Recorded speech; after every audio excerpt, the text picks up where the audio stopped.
Today's briefing is devoted to the Secretary General's quarterly report on the implementation of Resolution 2334. Since the 17th of June cutoff date for the written report, hostilities continued between Israel and Hamas, including Israel Defense Forces airstrikes, artillery shelling, and ground operations across Gaza.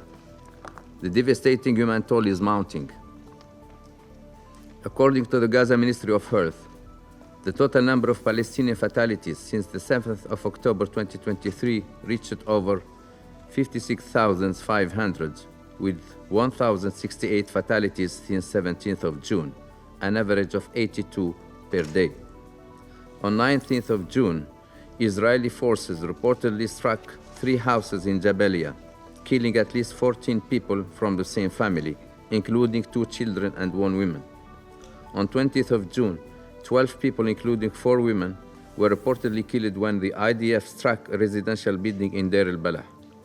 Amidst renewed evacuation orders and intensified airstrikes in Gaza City and Jabalia, another larger-scale military operation is expected in the area. According to the Israeli sources, since 17th of June, 9 members of the IDF were killed in hostilities in Gaza, including several soldiers killed when Hamas targeted their armored vehicle with an explosive device. Israel sources reported that more than 1,748 Israelis and foreign nationals have been killed in attacks in or originating from Gaza since 7 of October 2023. 50 hostages, including 1 woman, are still being held captive by Hamas and other Palestinian armed groups in Gaza. Attacks on Palestinians seeking aid continued, including frequent casualty incidents in the vicinity of militarized food distribution points and aid convoys. Since 17th of June, at least 580 Palestinians have been killed either trying to reach Gaza Humanitarian Foundation distribution points or waiting for other aid convoys, according to the Gaza Ministry of Health. On 17th of June, at least 50 people were killed and 200 were wounded in Khan Yunis when an IDF tank opened fire on a crowd of people waiting for World Food Program food trucks.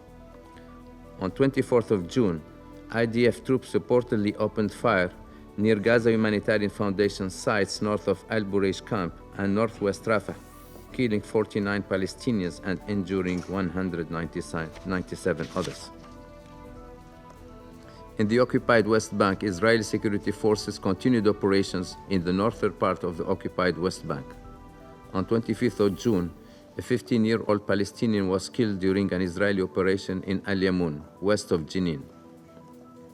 On the same day, an elderly woman was reported shot and killed by Israeli security forces in the Shufa refugee camp in East Jerusalem.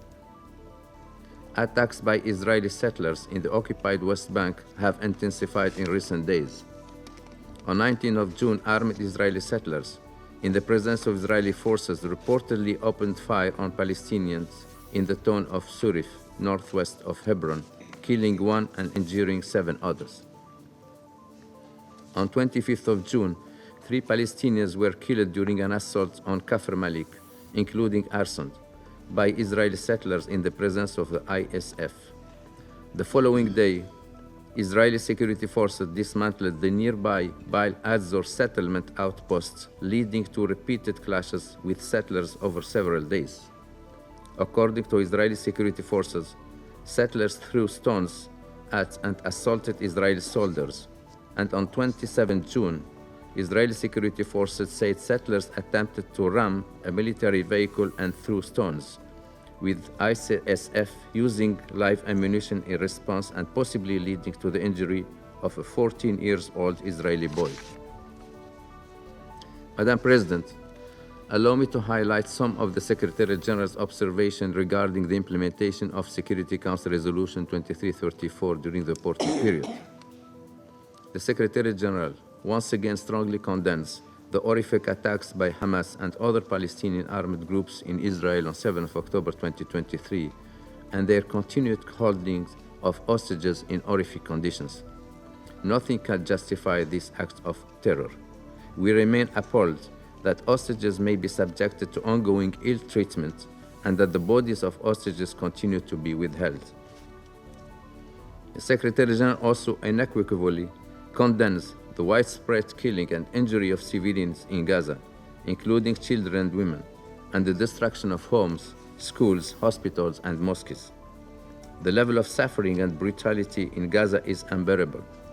The continued collective punishment of the Palestinian people is unjustifiable. We remain deeply concerned by Israeli military operations in Gaza that render large areas of Gaza uninhabitable. We reject the forced displacement of the Palestinian population from any part of the occupied Palestinian territory, which would constitute a breach of international law obligations. We mourn the United Nations personnel killed in Gaza and strongly condemn the killing of all health and humanitarian personnel and journalists. Following almost 80 days of Israeli denial of entry of all humanitarian commercial supplies into Gaza, supplies have started to enter Gaza at wholly inadequate levels, which do not meet the massive needs of the population. We call upon Israel to fulfill its obligation under international law and allow the rapid and unimpeded passages of humanitarian relief for civilians in need. We strongly condemn the loss of lives and injuries of Palestinians seeking aid in Gaza, and we call for an immediate and independent investigation into these events and for perpetrators to be held accountable. The United Nations will not participate in any aid delivery modality that does not comply with the fundamental humanitarian principles of humanity, impartiality, independence, and neutrality. I echo once again the Secretary General's call for an immediate ceasefire and the immediate and unconditional release of all hostages in Gaza. Madam President, we remain deeply alarmed by relentless Israeli settlement expansion in the occupied West Bank, including East Jerusalem. The ever-growing settlement footprint contributes to settler-related violence, further entrenches the Israeli occupation, hampers the free movement of the population, and undermines the right of the Palestinian people to self-determination. We are deeply concerned by Israeli government's decision to resume formal land registration in Area C and the serious risk that this will facilitate further settlement expansion and entrenchment. The demolition and seizure of Palestinian-owned structures, including internationally funded humanitarian projects, entail numerous violations of international law and raise concerns about the risk of forcible transfer. The escalating violence in the occupied West Bank is alarming. Military operations by Israeli security forces in the northern West Bank have resulted in high levels of fatalities, including women and children, significant population displacement and destruction of homes and infrastructure, particularly refugee camps. We are concerned that the Palestinian Authority continues to face a deepening fiscal crisis that threatens to further undermine Palestinian institutions and basic service delivery. Increased Israeli clearance, revenues, deductions, and measures that introduce instability to the Palestinian financial sector should be urgently resolved. The international community must provide immediate support to the Palestinian government to strengthen its governance capacity, address its fiscal challenges, and prepare it to reassume its responsibilities in Gaza.